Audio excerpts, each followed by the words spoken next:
From JBS Studios in Greater New York, this is the JBS News Update with Teisha Bader. I'm Teisha Bader with the JBS News Update for Friday, March the 3rd, 2017. An arrest has been made in regards to a number of bomb threats made recently to Jewish institutions.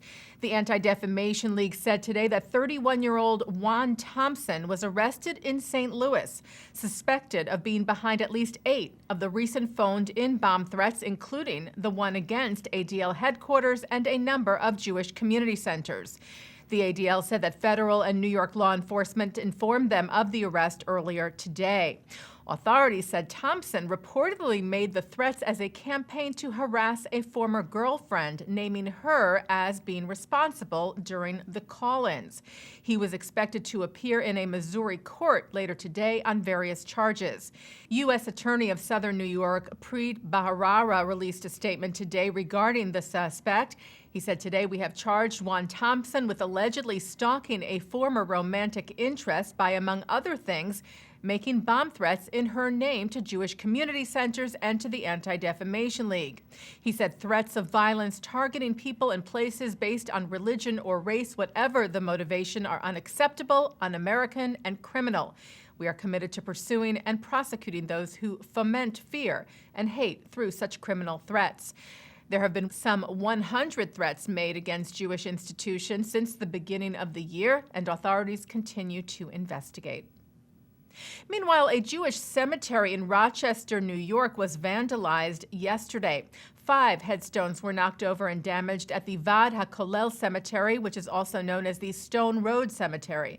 And while the president of the nonprofit that manages the cemetery was hesitant to label the incident a hate crime, New York Governor Andrew Cuomo immediately responded as such. The governor ordered state police to launch a full investigation into the incident at the cemetery. Cuomo said New York has zero tolerance for bias or discrimination of any kind, and we will always stand united in the face of anti-Semitism and divisiveness.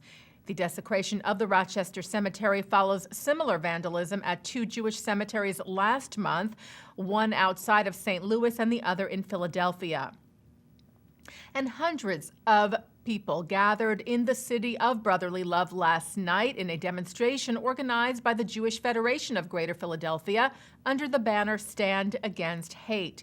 CEO of the Jewish Federation in the city, Naomi Adler, said she was incredibly moved by all those who came out to show their support and solidarity. A memorial service was held yesterday marking the 25th anniversary of the death of former Israeli Prime Minister Menachem Begin. Some 150 people, including Knesset ministers and members, joined Begin's family on the Mount of Olives in Jerusalem to remember the 6th Prime Minister of the State of Israel. Bereaved families of Israeli soldiers who fell in Operation Protective Edge met today at the site of a new memorial for their loved ones. An old theater in the hills of Kibbutz Kvar Am in southern Israel will be an active memorial with hiking trails and bike paths and places for families and friends to gather and remember. Well, Israel has become a gas exporter. Delek Drilling, an Israeli company and part of a consortium, said yesterday that it has started exporting gas from an offshore field to Jordan, the country's first ever export of natural gas. 2 Jordanian companies had signed a multi-million-dollar deal with the Israeli group in 2014 from Israel's Tamar field over a 15-year period. Yesterday's unofficial announcement was said to be the first implementation of that deal. The Associated Press reports that the son of a Nazi official returned 3 pieces of artwork this week to the city of its origin.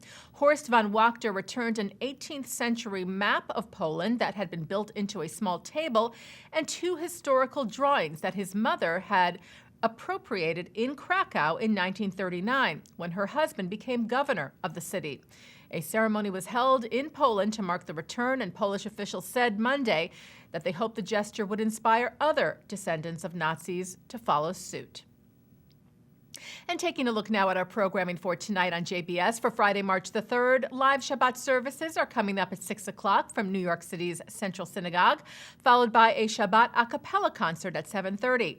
At 8, Alan Dershowitz and Dennis Ross discuss the U.S.-Israel relationship from the 92nd Street Y. At 9, it's the film 1 out of 10, followed by Muzika with Israeli hip-hop group Hadag Nachash at 10:30. And coming up right after this newscast tonight at 5:30, Rabbi Shlomo Riskin looks at this week's Torah portion. And that's the JBS News Update for Friday, March the 3rd, 2017. I'm Teisha Bader. Shabbat Shalom.